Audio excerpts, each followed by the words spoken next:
What's up guys, it's Game here. Welcome to my first Call of Duty Black Ops Cold War video on my channel.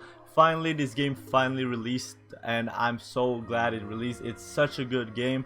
In my opinion, it's a really good game, but there's a lot of sweaty players. The skill-based matchmaking kind of ruins it, at least for me, but it is a really good game. I had a lot of fun when I played yesterday on stream. And yeah, you see we're only level 23, but I'm gonna grind way more. Before the video starts, if you guys could leave an early like on the video, I would really appreciate that. And also, if you guys haven't hit the subscribe button yet, y'all are missing out. Okay, so in today's video guys, I'm going to be showing you guys my settings and the best settings to use for Black Ops Cold War. There's a lot of settings in this game that could be confusing and stuff like that, so I'm here to show you guys my settings. And I'm also going to explain in some settings so you guys can take better choices to choose what you want to use, because some of these settings are a little bit hard to understand. So I will make the job a little bit easier for you, so you all better watch this whole video. And yeah, I'm a pretty crack Call of Duty player, so I have some good settings that you guys can use. But yeah, and also now with the release of Cold War, I will be grinding some YouTube content on this channel. You better watch out for some class setup videos. I'm gonna be making some tips and tricks videos, and also hopefully I'm gonna be having some good gameplay.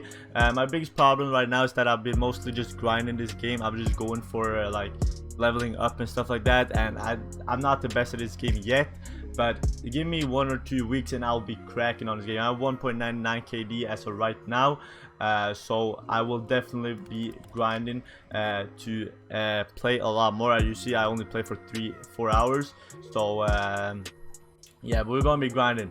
Okay, so I've been talking a lot right now, so let's just get right into the setting. Okay, so I'm basically gonna go over everything that there is, at least for console. If you have a PC, I can't really help you with the graphic settings, but for console, I got you, fam.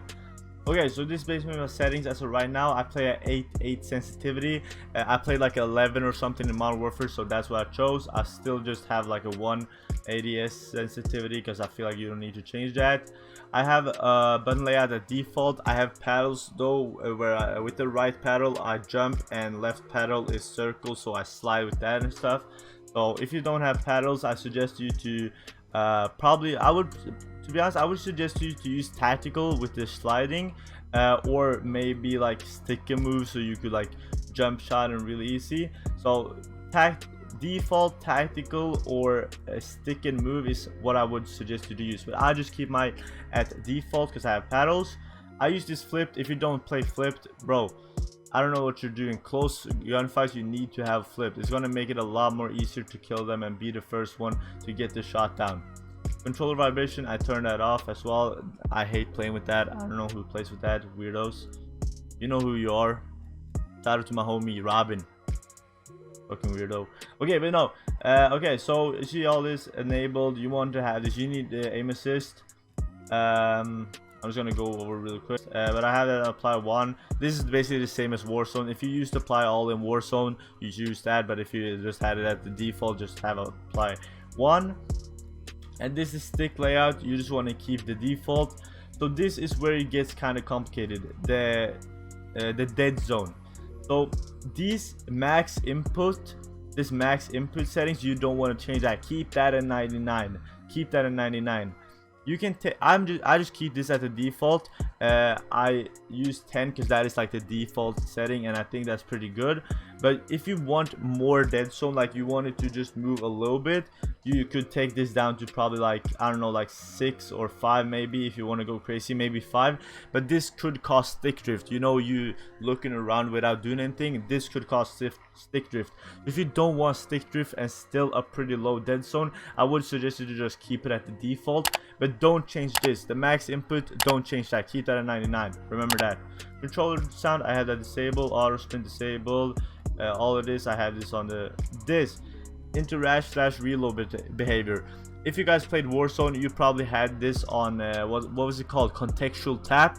This prioritize interact setting is the same as contextual tap. So if you still want to play Warzone and stuff like that, you should use it to like stay used to this setting, so you don't like mix between like tap to reload and contextual tap. So I play with contextual tap on Modern Warfare, so I keep this at prioritize interact, just so it's like the same, because Warzone is gonna be popping in like like 3 weeks or something when the weapons get released. So I would suggest you guys to keep this at prioritize interact if you play with contextual tap. If not, just have it at the default. That's up to you guys. I'm not gonna go over colorblind modes and stuff like that in this video. The field of view, I have it at 110. I would suggest you guys to get the full effect, or like be the best version of yourself, be the most cracked. I would just suggest you to at least have it over 100, but like for my opinion 120 is way too much, so I just keep it at 110. That was like the sweet spot for me, but you just have to test this around to see what you like. Affected, I would suggest this to have I would just suggest you to have this on affected, because independent basically makes so when you ADS you have 80 FOV, and when you zoom out it's like the FOV that you chose. So I would suggest you to just keep this affected, because when you have FOV while aiming down sight, it will look like less recoil, so it's easier to control. A lot of people abuse this, at least controller players in Warzone. So just keep that affected. Motion blur, you want to disable that because that's ugly as hell. Okay, so now for the audio settings, I just keep this at like the max. I have the music volume set to 60 because I think it's annoying to have like really loud music. Everything is here. I have it at high boost actually. I think this is the best because I don't know, I feel like one of these two are gonna be the best. I haven't really tested out that much, but as of right now I use high boost to like hear footsteps and stuff best. But yeah, I think either like one of these three settings, you have to test a little bit with your headset. I use the Astro 810, so I just have it at high boost and I hear footsteps pretty good. Hear my sounds, of course you need to have that. Voice chat settings, that's up to you. Interface, you just want to keep all of this on, because yeah, basically this is like your HUD, so you want to keep this on. Keyboard and mouse, and okay, so that was it for the settings. I hope you guys learned something new and maybe found some settings that you that can help you to get better at this game. It's a really hard game, but I think when we get to play it for a few weeks, I think it's gonna be a really good game. It's gonna be just like Modern Warfare. You hit it in the beginning and then you're gonna end up loving it, I think. So hopefully some of these settings help and some of these settings explained everything. Yeah, I hope I helped out. If you guys could leave an early like on the video, I would really appreciate that. Also comment something nice down below, and I hope these settings help you guys out. So yeah, I hope you guys are grinding, and I will see you guys in the next video. Love all you guys supporting, appreciate it.